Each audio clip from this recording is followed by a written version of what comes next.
रख खून में उबाल जब तक जवानी है, तेरे इसी अंदाज की तो दुनिया दीवानी है। जी हाँ, वो अंदाज इन सीढ़ियों ने देखा, इस मैदान ने देखा, इस मैदान में मौजूद हर उस शख्स ने देखा जो तालियों की गड़गड़ाहट के बीच से ऋषभ पंत का स्वागत कर रहा था। जब पूरी इंडियन टीम इस बात के बारे में, और सिर्फ टीम ही नहीं बल्कि तमाम फैंस ये सोच रहे थे कि यार अब बल्लेबाजी का क्या होगा, क्या इंडिया को एक बैटर शॉट जाना पड़ेगा, तब सबसे पहले ऋषभ पंत, जब टीम यहां आती है, हर कोई हैरान कि यार टीम बस से ऋषभ पंत नहीं उतरे, क्या ऋषभ पंत नहीं आ रहे हैं बल्लेबाजी करने के लिए। मायूसी थी, लेकिन उस मायूसी के बीच थोड़ी ही देर बाद आप ये मान लीजिए इंडियन बैटिंग शुरू हो चुकी है, रविंद्र जडेजा आउट हो चुके हैं, और फिर सवाल और ज्यादा कि यार जडेजा भी आउट हो गए, क्या ऋषभ पंत आएंगे? नाबाद है, वो रिटायर हर्ट हुए हैं।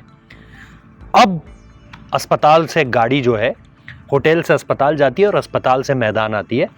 ऋषभ पंत मून बूट्स पहनकर, जिन्हें प्रोटेक्टिव बूट्स भी कहा जाता है, उसे पहनकर अपने सहारे क्रचेस पर यहां पहुंचते हैं। ये वाला रास्ता वो नहीं लेते, पीछे वाला रास्ता लेते हैं, क्योंकि जाहिर सी बात है इनसे ऊपर चढ़ना बहुत मुश्किल था। और उसके बाद तैयार होते हैं। अचानक एकाएक एक तस्वीर ब्रॉडकास्टर्स दिखाते हैं, ऋषभ पंत ने एडिडास की वो जर्सी पहन रखी है, और उस जर्सी को पहनकर जब उनकी पहली झलक दिखी ना, तो उम्मीद फट पड़ी, और उम्मीद ऐसी कि अब ये खिलाड़ी बदल कर दे देगा सारी चीजें। सवाल ये है कि क्या ऋषभ पंत दूसरी पारी में भी वही करेंगे जो उन्होंने पहली पारी में किया है? मैं सिर्फ 50 मारने की बात नहीं कर रहा हूं, मैं दरअसल उस जज्बे की बात भी कर रहा हूं, उस हिम्मत, उस दम की बात भी कर रहा हूं जो यहां से उतरते हुए उन्होंने दिखाई। और उसके बाद जब वो पिच पर गए, तो जाहिर सी बात है हर किसी को यह पता था कि ये अंग्रेज गेंदबाज उनके टो पर हिट करने वाले हैं। 2 खिलाड़ी उनके पास आए और उसके बाद उनकी पीठ थपथपाई जब वो आउट हुए। लेकिन उस वक्त पर किसी ने इस बारे में नहीं सोचा, जब मैच चल रहा था, जब वो खेल रहे थे, कि यार क्या हम ऋषभ पंत पर थोड़ा सा रहम कर दें। ठीक है, उन्होंने रहम नहीं किया। ऋषभ पंत ने भी बोला, तुम अगर 2 करोगे तो मैं 4 करूंगा, तुम ईंट मारोगे तो मैं पत्थर मारूंगा। और पत्थर मारने से मेरा मतलब है कि उन्होंने जिस तरीके से बल्ला चलाया है, 50 पूरा किया, छक्का लगाया, चौका लगाया, दर्द के साथ उन्होंने रन्स पूरे करे। ये 22 यार्ड नापा उन्होंने उस दर्द के साथ। और आप यकीन कीजिए कि जिस वक्त पर वो बल्लेबाजी कर रहे थे, हर कोई स्तब्ध होकर देख रहा था। ये मेरे ठीक इधर अगर आप देखेंगे तो ये प्रेस बॉक्स है।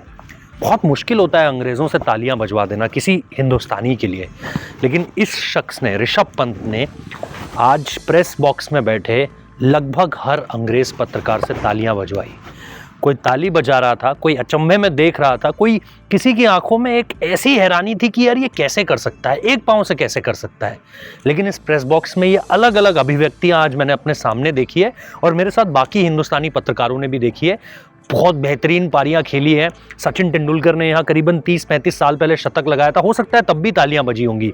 लेकिन इस सीरीज में बहुत सारी चीज़ें ऋषभ ने करी हैं, शुभमन ने करी हैं, बुमराह ने करी हैं, कभी तालियां सुनने को नहीं मिली।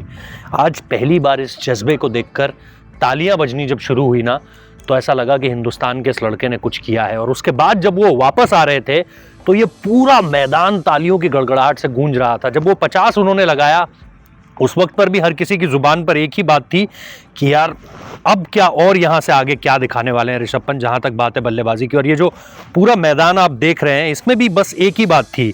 और फिर मुझे वो बात याद आती है कि मुंह जबानी ना जताना कि दम क्या है, मैं तुझे कर कर बताता कि दम क्या है। तो वो जाहिर सी बात है ना कि मुंह जुबानी नहीं बताऊंगा कि दम क्या है, ताकत क्या होती है, जिगर क्या होता है, मैं तुझे करके बताऊंगा यार कि दम क्या है, कितनी ताकत है मेरे अंदर। मैं वो कहते हैं ना, वॉक द टॉक, वो करा है ऋषभ पंत ने यहाँ पर।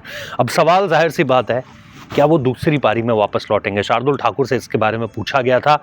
शार्दुल ठाकुर का जो जवाब था वो आपको ये बताता है कि इस पर कोई नेगेटिव कॉल नहीं ली गई है। यानी जब वो बल्लेबाजी कर कर ऊपर गए, तो ये किसी ने नहीं सोचा कि यार अब क्या ऋषभ पंत ने अपना पांव और ज्यादा बिगाड़ लिया है, जिसके बारे में बहुत डिस्कशन सोशल मीडिया में हो रहा था कि यार एग्रीवेट तो नहीं कर दी है इंजरी अपनी। लेकिन इस तरह की कोई बात नहीं हुई, और शार्दुल ने वही कहा जो हम सब सुनना चाहते थे। इस पर ऋषभ का फैसला सबसे अहम होगा। तो ऋषभ पंत का फैसला ही सबसे अहम होगा, लेकिन ये एक सकारात्मक सोच के साथ हमें छोड़े जा रहा है कि अगर ऋषभ ने चाहा, अगर दर्द ज़्यादा नहीं हुआ, अगर हालत पाँव की ज़्यादा खराब नहीं है, तो वो अब तक आधिकारिक तौर पर, जब मैं ये वीडियो रिकॉर्ड कर रहा हूँ, वो रूल आउट नहीं हुए हैं। वो दूसरी पारी में बल्लेबाजी करने आ सकते हैं। याद रखिए, मैं सकते हैं कह रहा हूँ, अभी भी एक विस्मय अधिबोधक चिन्ह लगा हुआ है इस बयान के पीछे।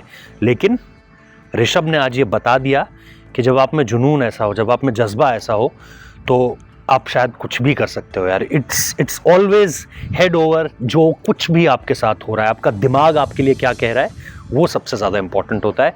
और आज ऋषभ पंत ने वो कर दिखा दिया। हम इतिहास के साक्षी बने, ये मैदान इतिहास का साक्षी बना है, जिसने न जाने कितने ऐतिहासिक लम्हों को जिया होगा, लेकिन मैं दावे के साथ कह सकता हूँ इस मैदान ने ऐसा कोई लम्हा नहीं जिया होगा, हिंदुस्तानियों ने ऐसा कोई लम्हा नहीं जिया होगा, शायद इस प्रेस बॉक्स ने भी आज तक ऐसा कोई लम्हा नहीं जिया होगा। क्या आपने ऐसा लम्हा जिया है? कमेंट बॉक्स में बताइए।